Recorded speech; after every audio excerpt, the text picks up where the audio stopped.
Richard, it's awesome to see you. It's been a while. Like we were talking a little bit in the prep. It's been about a year and a half. Good to see you, Yeah, man. good Thank to you so see much. you How are too. things? Yeah, I was thinking about you the other day too because you know, you have a very instrumental part of supporting my career early on in my consulting world. We met each other at the very, very first Rainmaker. Gosh, 10 or 11 years ago, and you really introduced me to some people. You helped support me. You then introduced me later on to Max from Sales Hacker, and then Max and I had a really nice relationship. So I owe a lot of thank you to you, a lot of just, and I know that's your character. I know that's who you are. I think you and I are both that way of like, how do I pay it forward? How do I help somebody else out? Because we know it'll come back, right? And here we are, literally like 10 or 11 years later, still talking and friends and haven't seen each other in a while. But I always enjoy our time together, George. Well, It's good thank to you. see you. That makes me feel like so warm and awesome, more than I Yeah. could communicate. So thank you so much. Yeah. Just because time flies, and we all go through our like journey, and Yeah. one day you ask yourself some days like, am I making the impact that I want to be, and that I should be, and that I'm meant to be. So Yeah. to hear that, that's great. I mean, I yeah, you've always been a good friend to me, and I don't know, I guess my instinct is always to just connect people, and I kind of like get something out of that. So it was just sort of me me it was maybe a little self-serving, because it made me feel good to connect others. So Yeah. Yeah. but I But I think appreciate it. that's the whole point. Like, that's not self-serving if you're putting good karma in the world, right? Because I put karma out there all the time. I know it will come back one day, but I don't do it because of that. I actually do it because I know it'll help somebody else, right? I know Yeah, it will help them. And through that, that's the part that feels good. And then, yeah, the benefit, right? The positive side effect is, you know, I get to, shit happens, man. And like this, like we just stay in touch and we get to know each other, and we've been there for each other, both personally and professionally. And that's what it's about, man. That's what your relationships are about. That's what networking's about. You can still find work-life balance through work people that you meet, and yeah, then it becomes personal second. So totally. You anyway, let's definitely let's have, get on with sir. it. Yeah, well, you have, just to give you a shout out personally. That's a true statement. You have supported me personally, and I Yeah, very much you've done the appreciate that same for as a me friend. though. You've done the same for me. So many times, many times. So, um, you've helped me find business. You've helped me, which then helps my family. Like, it's not about the money. I mean, sure, I want that, but you gave me my third client ever, and it was certainly a big client, and it was a firm, right? Like, Max Levkin and back in the day. So like it goes way back, man. And I hope people listening understand, we're not here just sort of patting each other on our backs. It's like, this is what good life is. This is how you do things. And that's what it means to pay it forward. Awesome. Well, So, thank you. Well, talking about strategy and these mhm. sort of things, what have you seen? It's been a wild year, and you've seen markets like this in the past, and I've talked to a couple of folks who've been in the space for a long time, and any sort of advice that you give leaders right now around navigating these waters, and Yeah. really getting the best out of their team. Yeah. I think there's well, first of all, I've seen a lot of different markets. I've never seen one like this. Mm, And that's the first thing I want to encourage people is nobody's seen anything like this. Nobody. Not like this. You hadn't seen anything like 2008 either, right? When the bottom fell out of the world. Um, so those leaders who claim they've seen it or been through it, no, they're not, because they would have hit their goals. Right? Too many mm, people are still missing goals. If you've seen this world and you've played this game before and you think you know exactly what's happening, then why is your team missing goals? Um, so one, I've seen a lot. I've been through a lot, but I haven't seen this. And it's a perfect storm of some different things around the economy, the technology. This isn't like a step forward in technology right now. This is like 10 giant steps forward, 10 huge steps forward that we've never seen. So it's very much unprecedented in our lifetime. I think the closest thing was the first internet 1.0, in 99 and 2000. Like, I'm old enough to remember when people were excited that the first year internet sales was going to hit 100 million and then a billion, right? In the early 2000s, 90s and 2000s. And that was kind of crazy, right? I'm old enough to know, old enough. I've been around long enough to know that Goldmine, right, was one of the original CRMs that's out there. And John Ferreira's, right? yeah, and Yeah. Lotus Notes from back in the day, right? So I've seen all these things, but I haven't seen this. I ain't seen this. So what I think you had a question around go to market, like what am I seeing that's Yeah, different? like Or what tips would you give leaders around getting through these, yeah, so these I think challenges?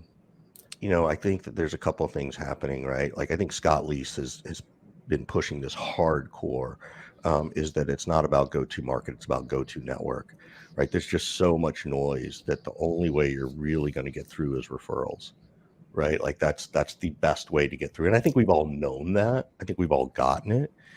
But the bigger your network, the better you're going to be. That network then means that you need to focus on your personal branding, right? And I think that's a huge thing. And I think you and I have known each other and watched each other build our brands that way. And I've been a big brand proponent for a long time, and been doing it for a long time. I think those are the things that are going to really make the go-to strategies different. And this is way beyond the hey, who do you know on LinkedIn stuff, right? This is about building a brand and a position that helps every part of your career, right? That really is personal, professional, all those kind of things. So that, for lack of a better phrase, you know, that's how you and I know each other. First, it started personally or professionally, and then it became personal. Same thing with my buddy Scott Leese. First professional, then personal. And those relationships, the amount of times we've introduced each other to people or supported one another, and I can pick up the phone and say, George, a year and a half later, or you can email me, and we just jump on this podcast. That's the difference, right? And when you think about your brand, for those who are listening, it's never too late to start. You should start building it. If I were going to work for a company again, my mission, I don't know that I would tell them this, but my mission is to make sure my personal brand, at least on a LinkedIn profile, is bigger than the company brand. Mm. That I'm going to, and if I take that approach, then that supports the company. That does support, because I'm going to be able to accomplish all kinds of things, right? And I don't mean building the brand and, pimping out all the marketing stuff they shove at me. But I think that's the biggest piece. And I think a lot of leaders are afraid of that. And a lot of companies are afraid of that, only because they don't understand. They'll get there. They do. They just see branding in a different way. They Yeah. see it as a marketing play when it's as much a sales play as well.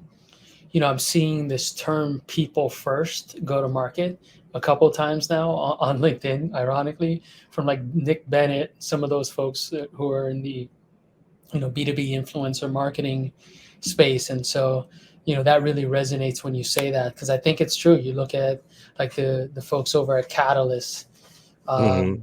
who are just like really like leadership, really Mm-hmm. pushing, hard on LinkedIn. And from what I can tell, it's been, pretty successful. Of course, I haven't talked to them directly in a long time, but you can just tell from the engagement on the feed and what they've Mm-hmm. been saying that it's been yielding, right? So they've been Mm-hmm. sharing some of that. So that makes a lot of sense to me. And so like this focus on true relationship building is Mm-hmm. probably like in some ways like really just bringing us back to the fundamentals around relationship building. Yep. So if you think about trends that are happening right now in technology, of course AI is the big one. You talked about like this 10 steps. It's not this like one step or two steps where we went Mm-hmm. from manually sending emails to then sending emails at scale with some of the tools like outreach and sales stuff. We really like made this massive step. How, I guess, what's your opinion, and how are you seeing AI impact the function of sales, like our world. Yeah, I think it's well, the immediate impact, and I still think people need to get past it. One is the fear, and you kind of have to embrace the fear, like you do anything. It's kind of like, if you're afraid of spiders, there's only, you're either going to be afraid of spiders for a long time, or you're going to try and figure out a way to work through it. Yeah. So that's the first thing. I think the second thing is everybody's still seeing it too much at the top of the funnel, which is okay. There's nothing wrong with it. You got to start somewhere. The beauty of AI is the EQ that occurs, right? So if I use AI to help me improve some part of my sales process or sales skills, it's not like I use it and forget it. And so the places I'm encouraging people to use the AI side is learning more about the human nature, right? Like there's a ton of tools out there that now give us the personality test, and they've been out there for a while, tell us how to communicate with someone, how to measure and send that message that resonates with George, not the receiver, not Richard the sender, right? The old school, would you respond to that message? Like that was the way I was taught. I don't know if you were. And it's kind of like, well, it doesn't fucking matter if I would respond. I care if my prospect responds. Totally. So that's one thing. I think the EQ will be even greater for salespeople. I think it gives us a step up in the knowledge around. We always hear this other false belief that the customer has more information than we do, or they have more information than before. And I'm like, yeah, but so do we. And I'm the one who's controlling things in a non-manipulative way. And I think if we utilize that and take that approach, we get smarter and better.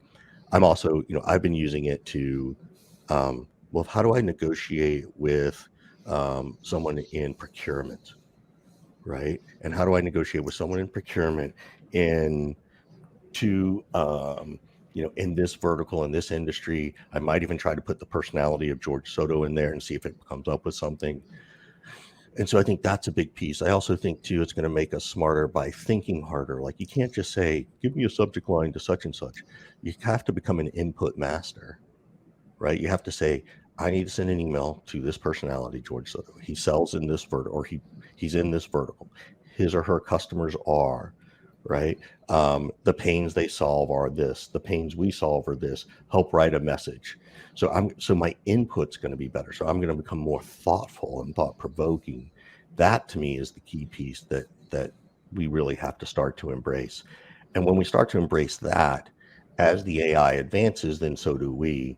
And we aren't as far behind the curve as maybe we are afraid at the moment. So that to me is where I think people should be thinking about it and how people should be thinking about it. Awesome. It makes total sense to me. And it as you communicate this, I just can't help but think, boy, that's like the magic wand in many ways that I think we've been dreaming about in terms of like, sales intelligence tools that we're going to come on the market to help us sell, right? And I feel like we're there. There's Right. Because of AI, we're there, and we have this opportunity to be able to get this visibility and true automation across the board. So Yep. I know we're in the early stages of it, but we're getting there. Let's talk a little bit about like Surf and Sales. I know you have that coming up. Give us the breakdown on Surf and Sales. Who should be signing up, and what should they expect? Well, I think George Soto should be signing up. That's the most important thing. So now, Surf and Sales, for those who don't know, was a stupid idea that my buddy Scott and I created. We were on vacation with our families in Costa Rica, and we're walking off the beach, and Scott looks at me and goes, dude, how come we got to go to like Omaha to the Hampton Inn for a sales conference? How come nobody does something like this cool like this here? And I just, because I know Scott, I said, well, why don't you fucking do it, man? I'll help. Let's do it. And so came up with this idea, tested the theory. And that's where it started, And it's funny, I wrote about this the other day, is that this stupid idea of two guys walking off the beach, we probably generated, I'm not kidding, between the events and the podcast and sponsorships, I don't know, $500,000, like just from like taking a crazy idea and executing on it. And suppose it had failed, well, we still would have gotten to go surf a little bit more. So that's the ideation. It is a small micro conference. Anybody with a sales, marketing, customer success should come. Any revenue role, any leader, founders come too. And it is a place where we spend about 4 hours a day on content. Sometimes it's sales, sometimes we talk about mental health, we talk about overcoming challenges, we talk about how to become a better storyteller. We do consulting for some companies. Like George, if you came and you said, Richard, I want to get some advice from people, we have a whole challenge we do. So there's about 4 hours on content every day. There's surfing and surf lessons. Not everybody surfs. A lot of people surf once to try it and then they're like done, but you're still hanging out on the beach and you're having these amazing relationships. And, you're sitting there as an SDR talking to a founder, right? Like some high level founders. And it's great for the founder because they don't get a chance to spend time. Deals get done. It's recruiting gets done. We've seen so many founders hire someone after spending 4 days with them and really getting to know them. We've seen mentor relationships come out of it. So this is not some bro fest, surfing drunk fest at all. It is a life changing growth moment.